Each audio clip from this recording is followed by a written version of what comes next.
গরম ভাতের সাথে কষানো দেশি হাঁসের মাংস আমার কাছে দুনিয়ার সবচেয়ে সেরা খাবার। আর মেলা থেকে কেনা প্রায় 10 কেজি ওজনের ব্লাড কাপটি আর শ্বশুরের নিয়ে আসা 2টি হাঁস জবাই করে পরিষ্কার পরিচ্ছন্ন করা হচ্ছে, সাথে মাছটিও সুন্দরভাবে কাটা হচ্ছে।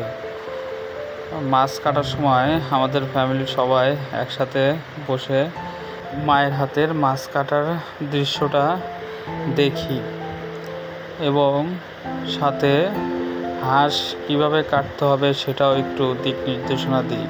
যেহেতু হাঁসটা আমার খুব ফেভারিট, তাই আমি কীভাবে কাটতে হবে, কীভাবে রান্না করতে হবে আমি একটু তাদেরকে বুঝিয়ে বলি, কারণ আমি তো এই সম্পর্কে একটু এক্সপিরিয়েন্স আছে যে কীভাবে কী করলে এটা খুব সুস্বাদু হবে। এর মধ্যে কষানো মাছের পিসটা আমি খাওয়া শুরু করি।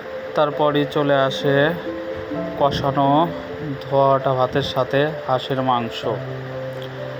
যত বেশি খায় না কেন তারপরেও মনে হয় আরেকটু খেলে ভালো হতো। যদিও প্রচুর খেয়েছি, তাদের একমাত্র মেয়ের জামাই বলে কথা, খাওয়া দাওয়ার কোনো কমতি হবে না।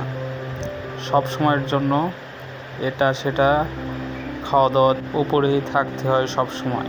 আর আমার পছন্দের কিছু খাওয়া দাওয়াতে তো আমি সব সময়ই এক্সপার্ট।